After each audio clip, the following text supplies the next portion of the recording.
నమస్కారం వార్తలకు స్వాగతం. ముందుగా ప్రధానాంశాలు చూద్దాం. భారత్ వృద్ధిని ఎవరూ ఆపలేరన్న ప్రధాని నరేంద్ర మోదీ. దేశ ప్రగతే లక్ష్యంగా అనేక సంస్కరణలతో ముందుకెళ్తున్నామని వెల్లడి. అతిపెద్ద ఆర్థిక వ్యవస్థల్లో ఒకటిగా నిలిచామన్న ప్రధాని. అతి త్వరలోనే నక్సలిజం నుంచి దేశానికి విముక్తి కల్పిస్తామన్న నరేంద్ర మోదీ. గత 75 గంటల్లో 303 మంది నక్సలైట్లు లొంగిపోవడం సంతోషకరమన్న ప్రధాని.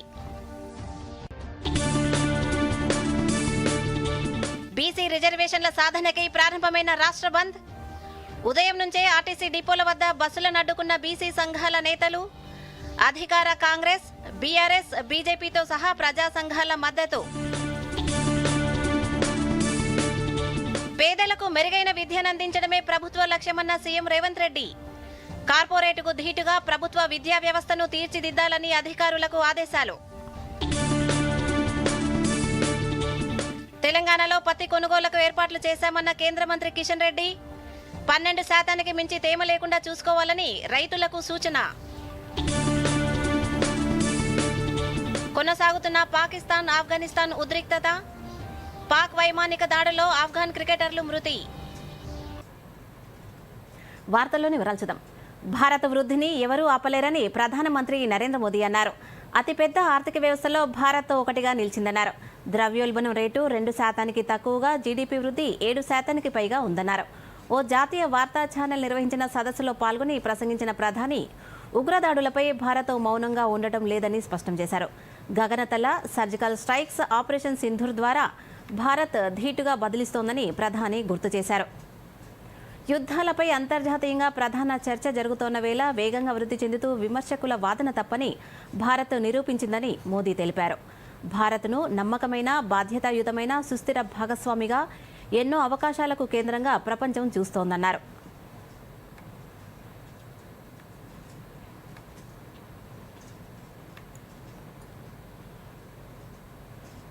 भारत अब फ्रेजाइल 5 से बाहर निकलकर टॉप 5 इकोनॉमीज में से एक बन गया है।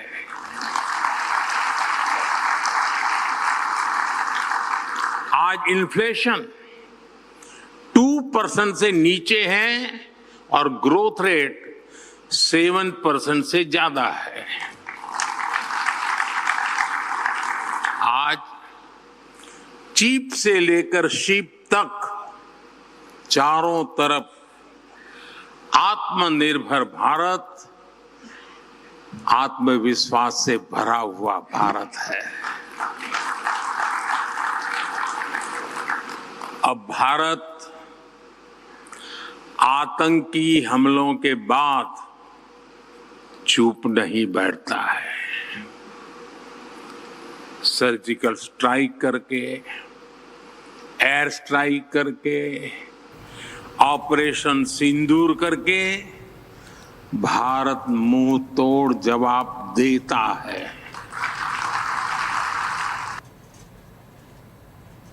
మావోయిస్టులను ఎదుర్కోవడంలో దేశం సాధించిన గణనీయమైన పురోగతిని ప్రధాని మోదీ ప్రశంసించారు. మావోయిస్టులు దేశ యువతకు చేసిన అన్యాయం తీవ్రమైందని అన్నారు. గత 75 గంటల్లోనే 303 మంది లొంగిపోయారని, వారిలో చాలా మందికి రివార్డులు అందుతాయని పేర్కొన్నారు. దేశం మావోయిస్టుల నుంచి పూర్తిగా విముక్తి పొందే రోజు ఎంతో దూరంలో లేదన్నారు. 11 ఏళ్ల క్రితం 125కు పైగా జిల్లాలు మావోయిస్టు హింసకు గురయ్యాయని, నేడు ఆ సంఖ్య కేవలం 11 జిల్లాలకు తగ్గిందన్నారు. వీటిలో 3 మాత్రమే నక్సల్ ప్రభావిత జిల్లాలుగా ఉన్నాయని తెలిపారు. ఈ దీపావళి సందర్భంగా మావోయిస్టుల నుంచి విముక్తి పొందిన ప్రాంతాలు కొత్త ఆనందంతో ఆనంద దీపాలను వెలిగించి జరుపుకుంటాయని ప్రధాని అన్నారు.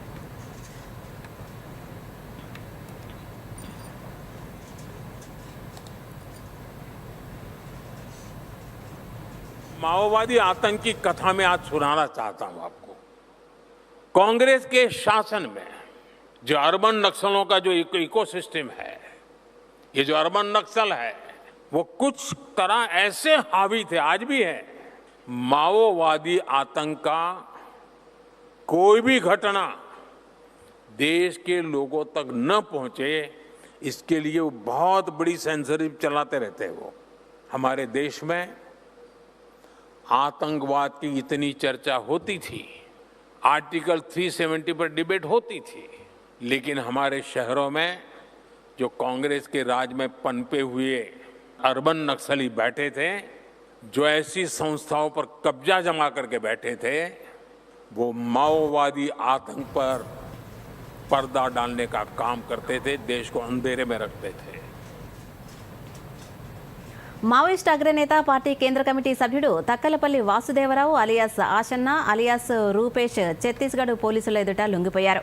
లొంగిపోయిన వారిలో ఆషన్న సహా 208 మంది మావోయిస్టులున్నారు. వారిలో 110 మంది మహిళలు, 98 మంది పురుషులు ఉన్నారు. 153 ఆయుధాలు అప్పగించారు. ఈ లొంగుబాటుపై ఛత్తీస్గఢ్ ముఖ్యమంత్రి విష్ణుదేవ్ సాయి మాట్లాడుతూ ఇది రాష్ట్రానికే కాకుండా దేశం మొత్తానికి చారిత్రాత్మకమైన రోజన్నారు. లొంగిపోయిన మావోయిస్టులకు నైపుణ్యాలు కల్పించి పునరావాసానికి ఏర్పాటు చేస్తామని వెల్లడించారు. सामने है मैं मीडिया से पधारे हमारा बीच उपस्थित जो माओवादी कैडर्स का अवसर है। बाईं तरफ समाज के हमारे प्रमुख हैं, मांझी चालकियों को आप देख पा रहे हैं।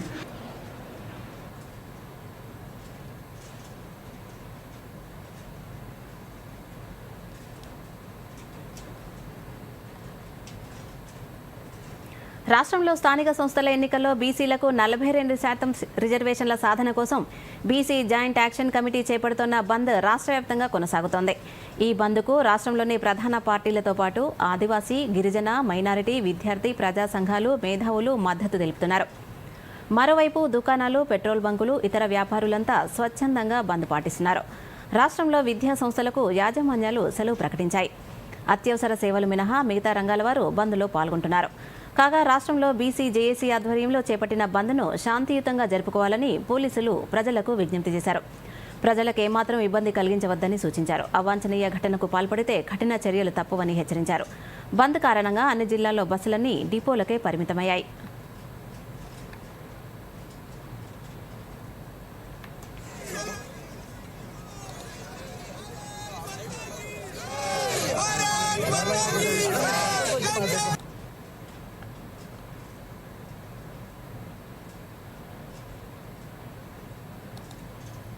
రోజు రోజుకి బీసీల ఎమ్మెల్యేల సంఖ్య కూడా తగ్గిపోతూ ఉంది. ఇలా ఈ డబ్బు ప్రపంచంలో, ఇవాళ ప్రలోభాల ప్రపంచంలో ఇవాళ ఆ వర్గాల దగ్గర డబ్బులు ఉండవు కాబట్టి ఆ వర్గాలు వెనుకబడే ప్రమాదం ఉంది. అంతో ఇంతో రిజర్వేషన్లు వచ్చిన తర్వాతనే ఇవాళ సర్పంచులుగా, ఎంపీటీసీలుగా, జడ్పీలుగా ఎదుగుతూ ఉన్నారు కాబట్టి అక్కడి నుంచి వెళ్ళి ఎమ్మెల్యేలుగా ఎదుగుతూ ఉన్నారు కాబట్టి ఇంత చేసినప్పటికి కూడా ఇవాళ స్వతంత్రం వచ్చిన తర్వాత ఇప్పటి వరకు ఒక్క ముఖ్యమంత్రి కూడా బీసీ కాలేదు. ఇలా ఆవేదన, దుఃఖం బీసీ ప్రజలలో ఉంది. వాటిని అడ్రస్ చేయాల్సిన బాధ్యత అన్ని పార్టీల మీద ఉందని చెప్పి ప్రజలు భావిస్తూ ఉన్నారు. కాబట్టి డ్రామాలు ఆడకుండా, డ్రామా కంపెనీలకు నడపకుండా నిక్కచ్చిగా చిత్తశుద్ధితో ఈ సమస్యను పరిష్కరించాలని చెప్పి వాళ్ళ బీసీ ప్రజలు కోరుతుండో అది అన్ని పార్టీలు మద్దతిస్తున్నాయో అది ఆచరణలో అమలు కావాలని చెప్పి డిమాండ్ చేస్తున్నారు. పేదలకు మెరుగైన విద్యను అందించడమే ప్రభుత్వ లక్ష్యమని ముఖ్యమంత్రి రేవంత్ రెడ్డి తెలిపారు. నిన్న సచివాలయంలో విద్యాశాఖ అధికారులతో ఆయన సమీక్ష నిర్వహించారు. ప్రభుత్వ పాఠశాలల్లో మెరుగైన వసతుల కల్పనకు ప్రణాళికలు సిద్ధం చేయాలని ఆదేశించారు. తొలి దశలో ఔటర్ రింగ్ రోడ్ లోపలున్న కోర్ అర్బన్ రీజియన్పై దృష్టి సారించాలని తెలిపారు. ప్రతి ప్రభుత్వ పాఠశాల కార్పొరేట్ స్కూల్ తరహాలో తీర్చిదిద్దాలని అన్నారు.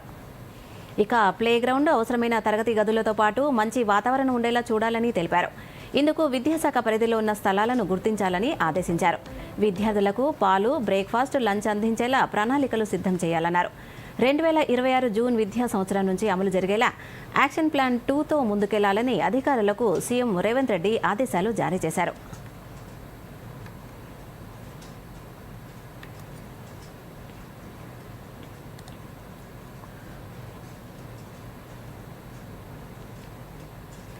రాష్ట్రంలో ఉచిత చేప పిల్లల పంపిణీ కార్యక్రమం ప్రారంభమైంది. నారాయణపేట జిల్లా మక్తల్ నియోజకవర్గంలోని పెద్ద చెరువు, సంగంబండ రిజర్వాయర్లో మత్స్యశాఖ మంత్రి వాకిటి శ్రీహరి, వైద్యారోగ్య శాఖ మంత్రి దామోదర్ రాజనరసింహలు చేప పిల్లలను వదిలారు. మిగిలిన జిల్లాలో సోమవారం నుంచి ఈ కార్యక్రమం చేపట్టనున్నారు. 122 కోట్ల రూపాయల వ్యయంతో రాష్ట్రవ్యాప్తంగా 46,000 చెరువులు, కుంటల్లో 98 కోట్ల చేప, రొయ్య పిల్లల పంపిణీకి మత్స్యశాఖ ఏర్పాట్లు చేసింది.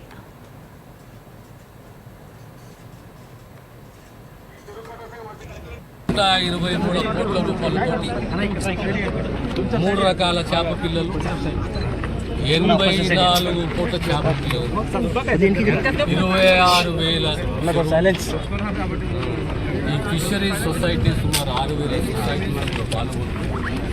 స్టాండర్డ్ చేప పిల్లలు 80 mm మినిమం మ్యాక్సిమం 100 mm ప్రతి ఒక్క సొసైటీకి ఇస్తూ ఆ చెరువుల చేప పిల్లలు రిలీజ్ చేయడం ఈరోజు మొదలుపెట్టినాము. విజయవంతంగా ఈ కార్యక్రమాన్ని మేము చెప్పండి. చెరువు కట్ట మీద ఈ బోర్డు పెడతా ఉన్నాం. వీళ్ళుంటది దీని మీద కోలంగడి పేరుంటది, అధ్యక్షుడు ఆయన డైరెక్టర్ పేరుంటాయి, సెల్ నెంబర్ ఉంటాయి. ఏమైనా ఎక్కడెక్కడ చేస్తే ఖచ్చితంగా ఎంఆర్ఓ సంతకం పెట్టిన తర్వాతనే ఆ ప్రాజెక్ట్ కి చేపలు వస్తాయి.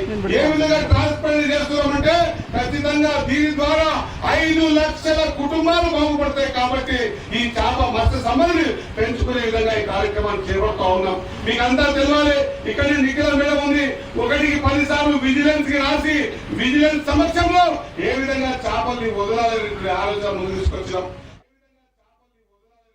రాష్ట్ర వ్యాప్తంగా 33 జిల్లాల్లో ప్రీ మారిటల్ కౌన్సిలింగ్ సెంటర్లను ఏర్పాటు చేయాలని ప్రభుత్వం నిర్ణయించింది.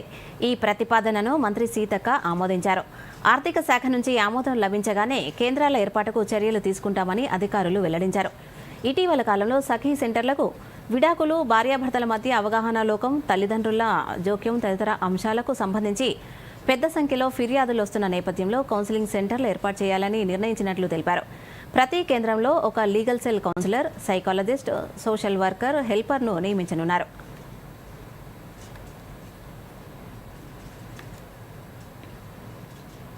జూబ్లీహిల్స్ ఉప ఎన్నికలో కాంగ్రెస్, భారత రాష్ట్ర సమితిలు ఒకరిపై ఒకరు ఆరోపణలు చేసుకుంటున్నట్లు పైకి కనిపించిన ఆ రెండు పార్టీలు ఎంఐఎం నుంచే రాజకీయ పాఠాలు నేర్చుకుంటున్నాయని కేంద్ర హోంశాఖ సహాయ మంత్రి బండి సంజయ్ ఆరోపించారు. కాంగ్రెస్ నేత రాహుల్ గాంధీ ఎంఐఎం ఒకటేనని ఆరోపించారు. జూబ్లీహిల్స్లో విజయం బీజేపీదేనని ధీమా వ్యక్తం చేశారు.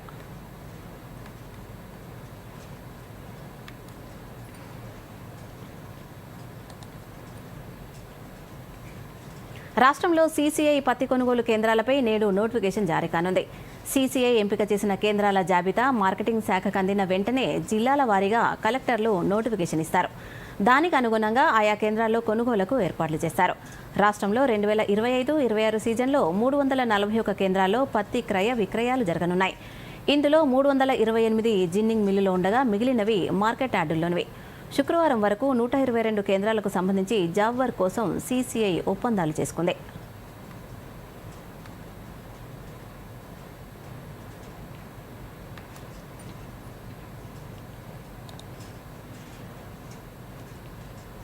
వార్తల్లో చిన్న విరామం తీసుకుందాం.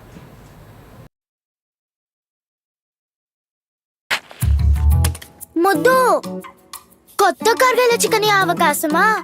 వావ్, నాన్నకి సర్ప్రైజ్ ఇస్తాను. కొన్ని డీటెయిల్స్ కదా నింపాల్సింది. ఆగు మొద్దు, ఏంటి? ఇలాంటి పాపప్స్ పట్ల అప్రమత్తంగా ఉండాలి. స్కామర్స్ పర్సనల్ డీటెయిల్స్ తో మోసం చేయవచ్చు.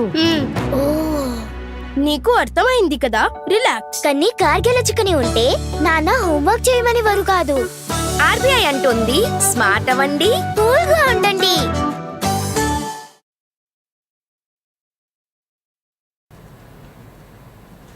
వార్తలకు పునఃస్వాగతం. తెలంగాణలో పత్తి కొనుగోలుకు కాటన్ కార్పొరేషన్ ఆఫ్ ఇండియా అన్ని ఏర్పాట్లు చేసిందని కేంద్ర బొగ్గు గనుల శాఖ మంత్రి కిషన్ రెడ్డి తెలిపారు. రాష్ట్ర వ్యాప్తంగా 122 పత్తి కొనుగోలు కేంద్రాలు ఏర్పాటు చేశామని వెల్లడించారు. హైదరాబాద్లో ఏర్పాటు చేసిన మీడియా సమావేశంలో పత్తి కొనుగోలు వివరాలను కేంద్ర మంత్రి వెల్లడించారు. ఈ ఏడాది రాష్ట్రంలో 45,33,741 ఎకరాల్లో పత్తి సాగు అవుతుందని, 22 లక్షల మంది రైతులు పత్తి సాగు చేశారని తెలిపారు. చివరి క్వింటాల్ వరకు పత్తి కొనుగోలు చేస్తామని, రైతులు దళారులను నమ్మి మోసపోవద్దని కోరారు. పత్తిని కొనుగోలు కేంద్రాలకు తీసుకొచ్చే ముందు తేమ 12% మించకుండా చూసుకోవాలని సూచించారు. మహారాష్ట్రలో పత్తి దిగుబడి పెంచే ఆధునిక పద్ధతులను తెలంగాణలో కూడా అమలు చేయాలని కిషన్ రెడ్డి సూచించారు.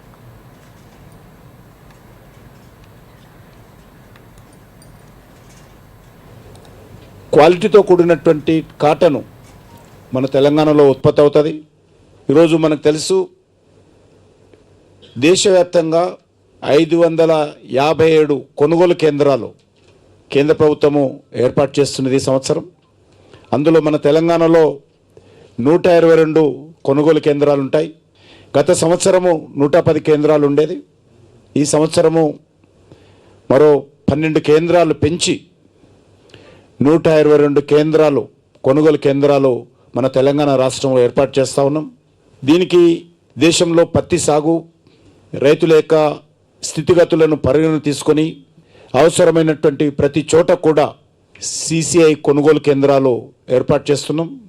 ఏ రకమైనటువంటి అవినీతి కానీ, పక్షపాతం కానీ, అక్రమాలు కానీ తావు లేకుండా కొనుగోలు కేంద్రాలు మరింత ట్రాన్స్పరెన్సీ, పారదర్శకతతో ఉండాలనేటువంటి ఉద్దేశంతో ఈరోజు CCI అనేక చర్యలు రాష్ట్ర ప్రభుత్వాలతో మాట్లాడి వాళ్ళ సహకారంతో ఈ యొక్క రిఫార్మ్స్ ఇందులో కూడా తీసుకొస్తా ఉన్నాం. TGPSC నిర్వహించిన గ్రూప్ 2 పరీక్షల్లో ఉత్తీర్ణులై ఉద్యోగానికి ఎంపికైన అభ్యర్థులు నేడు నియామక పత్రాలు అందుకోనున్నారు. హైదరాబాద్ శిల్పకళా వేదికలో జరిగే ఈ కార్యక్రమంలో రాష్ట్ర ముఖ్యమంత్రి రేవంత్ రెడ్డి 783 మంది విజయార్థులకు నియామక పత్రాలు అందజేస్తారు. ఈ పోస్టులకు ఎంపికైన అభ్యర్థులకు ఇప్పటికే సంబంధిత విభాగాలు ధృవీకరణ పత్రాలు పరిశీలన పూర్తి చేశాయి. విభాగాల వారీగా ఖాళీల పోస్టుల్లో వారిని నియమించేందుకు ఏర్పాట్లు చేశాయి. నేడు సీఎం చేతుల మీదుగా నియామక పత్రాలు అందుకున్న అనంతరం ఆయా అభ్యర్థులు ఎంపికైన పోస్టుల్లో చేరనున్నారు.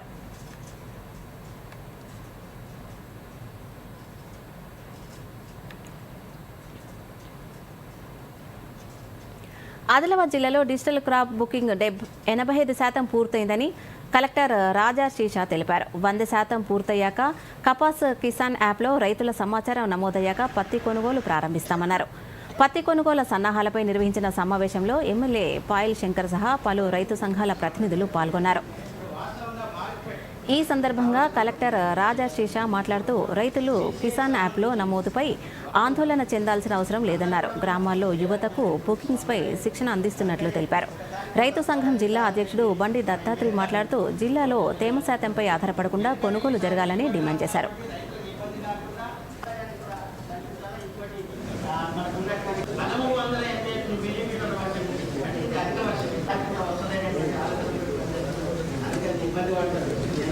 తర్వాత today is the third meeting ఈ మన కాటన్ ప్రొక్యూర్మెంట్ సంబంధించిన ఇంకా కంటిన్యూస్ మీటింగ్స్ మా వైపు నుంచి ఇంటర్నల్ డిపార్ట్మెంట్ మీటింగ్స్ జరుగుతూనే ఉంటుంది. సో మేజర్గా అంటే ఇప్పుడు మీరు ఈ క్రాప్ బుకింగ్ చాలా ఇంపార్టెంట్ ఉంది. ఎందుకంటే ఇందాక పీపీటీలో కూడా చెప్పారు, మన క్రాప్ బుకింగ్ సంబంధించిన ఏవైతే డేటా ఉంది అది కపాస్ కిసాన్ యాప్లో ఫీడ్ అవుతాయి.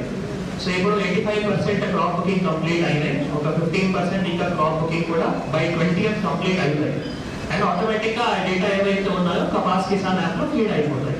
సో దట్ ఎవరైతే ఫార్మర్స్ డిజిటల్ క్రాప్ బుకింగ్ అయింది వాళ్ళకి మళ్ళీ సెల్ఫ్ రిజిస్ట్రేషన్ చేయాల్సిన అవసరం లేదు. వాళ్ళు ఓన్లీ స్లాట్ బుకింగ్ చేయాలి. మార్కెట్ యార్డ్కి సంబంధించినటువంటి అంశంలో సమీక్ష సమావేశం నిర్వహించడం జరిగింది. వాస్తవంగా ఇప్పటికే కొనుగోలు ప్రారంభం కావాల్సి ఉండగా ఈ అధిక వర్షాల వల్ల, అతివృష్టి వల్ల పెద్ద నష్టం అయితే రైతాంగానికి జరిగింది. ఆ నష్టానికి సంబంధించినటువంటి ఏదైతే అగ్రికల్చర్ డిపార్ట్మెంట్ ఉందో ఉత్పత్తి అనేటువంటిది 10 కుంటల వరకు వస్తుందని చెప్పారు. వాస్తవంగా మేము పరిశీలన చేస్తే 3-4 కుంటల కన్నా ఎక్కువ వచ్చేటటువంటి అవకాశం లేదు. అందుకని మద్దతు ధర ఏదైతే నిర్ణయించిందో అది కూడా శాస్త్రీయత లేదు. 8,110 శాస్త్రీయత లేదు. అందుకని స్వామినాథన్ సిఫారసులకు అనుగుణంగా మద్దతు ధర, గిట్టుబాటు ధర అనేటువంటి నిర్ణయించాలనేటువంటిది కేంద్రం ఆలోచించాలి. వార్తల్లో మరో చిన్న విరామం తీసుకుందాం. తాతయ్య ఇది ఏం మొక్క? టాంజరీన్, చాలా తీగా ఉంటుంది, పీకేయద్దు. ఫ్రీ ఫారెన్ ట్రిప్ లింక్ పై క్లిక్ చేయండి, ఇప్పుడే చేస్తాను. తాతయ్య ఆగండి, లింక్ పైన క్లిక్ చేయకండి. ఎందుకు? ఇది SMS స్కామ్. క్లిక్ చేస్తే మీ బ్యాంక్ డీటెయిల్స్ దొంగిలించబడతాయి. ఓ థ్యాంక్స్ గప్పు, కాపాడావు. ఇదిగో నీ తెలివితనానికి ఫలితం. RBI అంటుంది స్మార్ట్ అవ్వండి, కూల్ గా ఉండండి.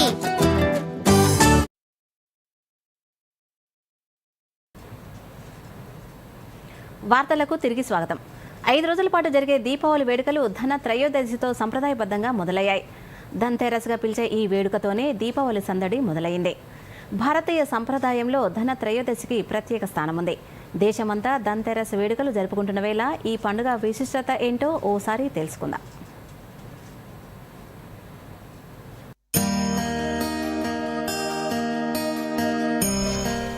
ధనత్రయోదశి దీపావళికి 2 రోజుల ముందు వచ్చే పర్వదినం. దీపావళి వేడుకలకు ప్రారంభ సూచిక. అయితే ధనత్రయోదశి అనగానే మనందరికీ గుర్తొచ్చేది బంగారం, వెండి కొనుగోలు చేయటమే. కానీ ఈ రోజును ధన్వంతరి త్రయోదశి అని కూడా పిలుస్తారు. ఎందుకంటే ఆయుర్వేదానికి ఆద్యుడైన ధన్వంతరి క్షీరసాగర మదం నుంచి పుట్టింది కూడా ఇదే రోజుని చెప్తారు. అందుకే ఆర్థిక శ్రేయస్సుకి కాదు ఆయురారోగ్యాల కోసం కూడా ఈరోజు ప్రత్యేక పూజలు చేస్తారు. ఆశ్వీజ కృష్ణ త్రయోదశి నాడు జరుపుకునే ఈ పండుగ రోజున సూర్యోదయానికి ముందే సముద్ర స్నానం లేదా నది స్నానం చేస్తారు. ఈ రెండు వీలు పడిన వారు గంగాజలంతో అభ్యంగన స్నానం ఆచరిస్తారు. ఆ తర్వాత ఇంట్లో తూర్పు దిక్కున ధన్వంతరి కలశ స్థాపన చేసి ఆయురారోగ్యాలను ఆకాంక్షిస్తూ ప్రత్యేక పూజలు చేస్తారు. మత్స్య పురాణం, గరుడ పురాణాన్ని పఠిస్తారు. పెసరపప్పుతో తయారు చేసిన పులగాన్ని నైవేద్యంగా సమర్పించి ప్రసాదంగా స్వీకరిస్తారు. ధనత్రయోదశిని ఉత్తరాదిన ధన్తెరస్ పేరుతో జరుపుకుంటారు. ఆర్థిక శ్రేయస్సును కోరి జరుపుకునే ఈ పండుగ రోజున తమ కుటుంబ సంపద పెరగాలని, ఆర్థిక స్థిరత్వం సాధించాలని కోరుకుంటూ లక్ష్మీదేవిని పూజిస్తారు. వ్యాపారస్తులు కొత్త ఖాతా పుస్తకాలను తెరుస్తారు. తొలి ఆర్థిక లావాదేవీని కూడా ఇదే రోజున ప్రారంభిస్తారు.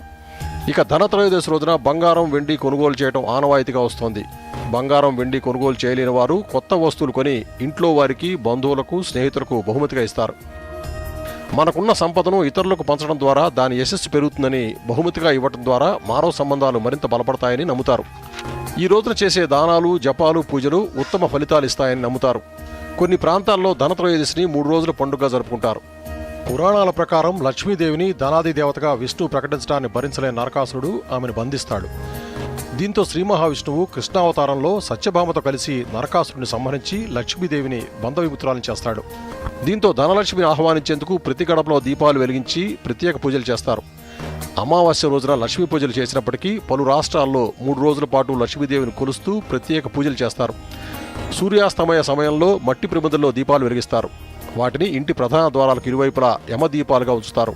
ఇటు ధనాన్ని, అటు ఆయురారోగ్యాలను ఇచ్చే ధనత్రయోదశి నుంచి మొదలయ్యే దీపావళి వేడుకలు ప్రతి కుటుంబంలో వెలుగులు నింపాలని ఆకాంక్షిద్దాం. Bureau report, Doordarshan news.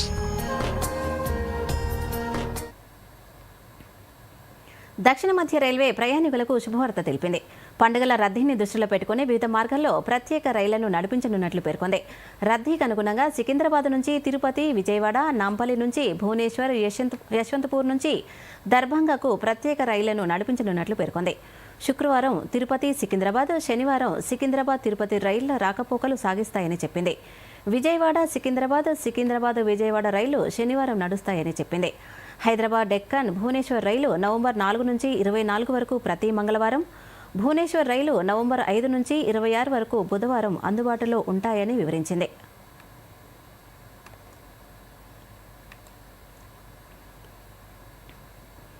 దేశంలో రోజు రోజుకు పెరిగిపోతున్న డిజిటల్ అరెస్టు మోసాలపై సుప్రీంకోర్టు తీవ్ర ఆందోళన వ్యక్తం చేసింది.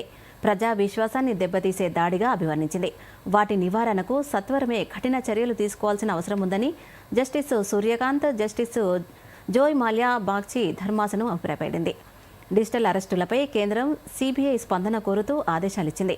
డిజిటల్ అరెస్టు పేరుతో మోసంపై హర్యానాలోని అంబాలకు చెందిన 73 ఏళ్ల మహిళ గత నెల 21న భారత ప్రధాన న్యాయమూర్తి జస్టిస్ బిఆర్ గవాయ్కు ఫిర్యాదు చేశారు. ఈ కేసును న్యాయస్థానం సుమోటోగా స్వీకరించి విచారణ చేపట్టింది. అంబాలా కేసు దర్యాప్తుపై నివేదిక దాఖలు చేయాలని అటార్నీ జనరల్కు స్థానిక సైబర్ క్రైమ్ విభాగానికి సూచించింది.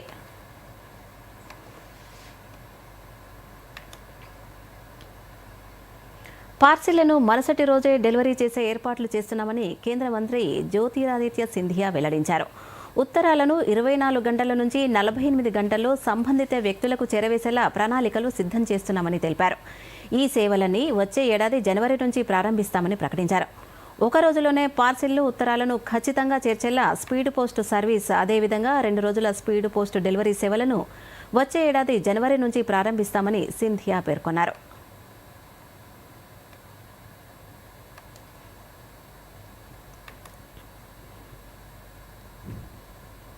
కేంద్ర ప్రభుత్వం ఎట్టకేలకు జనాభా లెక్కల సేకరణకు శ్రీకారం చుట్టనుంది.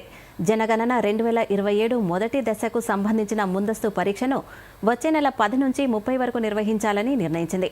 అన్ని రాష్ట్రాలు, కేంద్రపాలిత ప్రాంతాల్లో ఎంపిక చేసిన కొన్ని ప్రదేశాల నుంచి గృహాల జాబితాను, జనాభా లెక్కలను సేకరించనుంది. ఈ మేరకు కేంద్ర హోంశాఖ ఒక నోటిఫికేషన్ జారీ చేసింది. జనగణన 2027కు సంబంధించిన ముందస్తు పరీక్షను నవంబర్ 10 నుంచి 30 తేదీ వరకు చేపట్టనున్న రిజిస్ట్రార్ జనరల్ జనగణన కమిషనర్ మృత్యుంజయ కుమార్ ఆ నోటిఫికేషన్లో పేర్కొన్నారు. ఇదే కాకుండా పౌరులు నవంబర్ 1 నుంచి 7వ తేదీ మధ్య స్వయంగా తమ వివరాలను సమర్పించవచ్చు.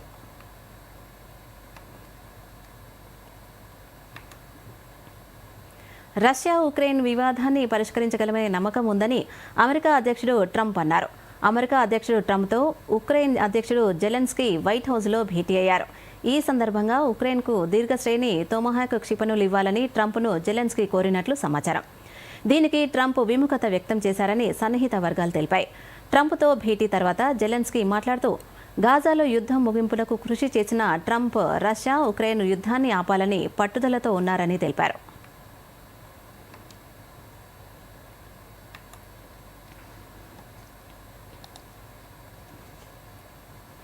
బార్బడోస్లో జరుగుతున్న 68వ కామన్వెల్త్ పార్లమెంటరీ అసోసియేషన్ కాన్ఫరెన్స్ అనంతరం పర్యటనలో భాగంగా తెలంగాణ శాసనసభ బృందం ప్యారిస్లో పర్యటించింది. నిన్న ప్యారిస్లోని భారత రాయబార కార్యాలయాన్ని మండలి chairman Gutha Sukhender Reddy, speaker Gaddam Prasad Kumar, deputy chairman Banda Prakash, legislature secretary V Narasimhacharyulu అధికారులు సందర్శించారు. ఈ సందర్భంగా భారత రాయబార కార్యాలయ చీఫ్ అంబాసిడర్ సంజీవ్ సింఘాలతో సమావేశమయ్యారు. తెలంగాణలోని పారిశ్రామిక, పర్యాటక అంశాలను వివరించారు.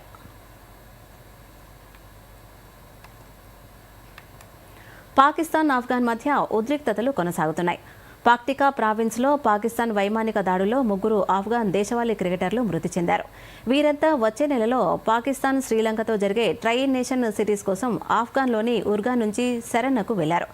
ఈ దాడిలో మొత్తం 3 క్రికెటర్లు సహా 8 మంది మృతి చెందారు.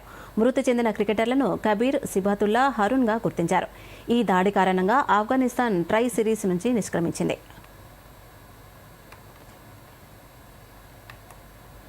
తెలంగాణలో 4 రోజుల పాటు వర్షాలు కురిసే అవకాశం ఉందని హైదరాబాద్ వాతావరణ కేంద్రం వెల్లడించింది. తేలికపాటి నుంచి మోస్తరు వర్షాలు కురిసే ఛాన్స్ ఉందని తెలిపింది. ఈ మేరకు ఆయా గ్రామాలకు వాతావరణ శాఖ ఎల్లో అలర్ట్ జారీ చేసింది. శనివారం వికారాబాద్, సంగారెడ్డి, మెదక్, కామారెడ్డి, మహబూబ్నగర్, నాగర్ కర్నూలు, వనపర్తి, నారాయణపేట, జోగులాంబ జిల్లాలో అక్కడక్కడ వర్షాలు కురిసే అవకాశం ఉందని తెలిపింది. ఆదివారం కొత్తగూడెం, ఖమ్మం, నల్గొండ, సూర్యాపేట, మహబూబాబాద్, వరంగల్, హన్మకొండ, జనగాం, సిద్దిపేట, యాదాద్రి భువనగిరి, రంగారెడ్డి, హైదరాబాద్, మేడ్చల్, మల్కాజ్గిరి, వికారాబాద్, సంగారెడ్డి, మెదక్, కామారెడ్డి, మహబూబ్నగర్, నాగర్ కర్నూలు, వనపర్తి, నారాయణపేట, జోగులాంబ, గద్వాల జిల్లాలో వర్షాలు పడే అవకాశం ఉందని చెప్పింది. భారత బ్యాడ్మింటన్ డబుల్స్ ద్వయం Satwik Sairaj, Chirag Shetty Denmark open super 750లో సెమీస్కు దూసుకెళ్లారు. పురుషుల డబుల్స్ క్వార్టర్స్లో ఈ జోడీ 21-15, 18-21, 21-16తో ఆర్టియాంటో హిదాయత్ జోడీని ఓడించింది. ఈ రోజు జరిగే సెమీఫైనల్లో సాత్విక్ జోడీ జపాన్కు చెందిన టకురో హోకీ యుగో కొబయాషితో తలపడనుంది. అయితే పురుషుల సింగిల్స్ క్వార్టర్ ఫైనల్లో లక్ష్యసేన్ 7వ సీడ్ ఫ్రెంచ్ ఆటగాడు అలెక్స్ లానియర్ చేతిలో ఓడిపోయి టోర్నమెంట్ నుంచి నిష్క్రమించాడు. మీడియా రంగంలో మీ కలలు సాకారం చేసుకోవాలని అనుకుంటున్నారా? దూరదర్శన్ యాదగిరి ప్రాంతీయ వార్తా విభాగంలో కొత్త అవకాశాలను అందిపుచ్చుకోండి. ప్రసార భారతి విడుదల చేసిన నోటిఫికేషన్ మీకు గొప్ప అవకాశం అందిస్తోంది. దూరదర్శన్ హైదరాబాద్ కేంద్రంలో senior correspondent, anchor come correspondent grade 2, anchor come correspondent grade 3, bulletin editor, video post production assistant, content executive, copy editor, packaging assistant, videographer ఖాళీలు కాంట్రాక్ట్ పద్ధతిలో భర్తీ కానున్నాయి. రాత పరీక్ష, ఇంటర్వ్యూ ద్వారా అర్హులను ఎంపిక చేస్తారు. ఔత్సాహికులు avedan.prasarabharati.org వెబ్సైట్ ద్వారా ఆన్లైన్లో దరఖాస్తు చేసుకోవాలి. దరఖాస్తులకు చివరి తేదీ అక్టోబర్ 21. పూర్తి వివరాలకు prasarabharati.gov.in/pb వేకెన్సీస్ను సందర్శించండి. ఇక ప్రధాన అంశాలు మరోసారి చూద్దాం. నమస్కారం. భారత్ వృద్ధిని ఎవరూ ఆపలేరన్న ప్రధాని నరేంద్ర మోదీ. దేశ ప్రగతే లక్ష్యంగా అనేక సంస్కరణలతో ముందుకెళ్తున్నామని వెల్లడి. అతిపెద్ద ఆర్థిక వ్యవస్థల్లో ఒకటిగా నిలిచామన్న ప్రధాని. అతి త్వరలోనే నక్సలిజం నుంచి దేశానికి విముక్తి కల్పిస్తామన్న నరేంద్ర మోదీ. గత 75 గంటల్లో 303 మంది నక్సలైట్లు లొంగిపోవడం సంతోషకరమన్న ప్రధాని. బీసీ రిజర్వేషన్ల సాధనకై ప్రారంభమైన రాష్ట్ర బంద్. ఉదయం నుంచే ఆర్టీసీ డిపోల వద్ద బస్సులను అడ్డుకున్న బీసీ సంఘాల నేతలు. అధికార కాంగ్రెస్, బీఆర్ఎస్, బీజేపీతో సహా ప్రజా సంఘాల మద్దతు. పేదలకు మెరుగైన విద్యను అందించడమే ప్రభుత్వ లక్ష్యమన్న సీఎం రేవంత్ రెడ్డి. కార్పొరేటుకు ధీటుగా ప్రభుత్వ విద్యా వ్యవస్థను తీర్చిదిద్దాలని అధికారులకు ఆదేశాలు. తెలంగాణలో పత్తి కొనుగోలుకు ఏర్పాట్లు చేశామన్న కేంద్ర మంత్రి కిషన్ రెడ్డి. 12% మించి తేమ లేకుండా చూసుకోవాలని రైతులకు సూచన. కొనసాగుతున్న పాకిస్తాన్ ఆఫ్ఘనిస్తాన్ ఉద్రిక్తత. పాక్ వైమానిక దాడుల్లో ఆఫ్ఘాన్ క్రికెటర్లు మృతి. దూరదర్శన్ యాదగిరి వార్తలను ఇప్పుడు సోషల్ మీడియాలో కూడా చూడొచ్చు.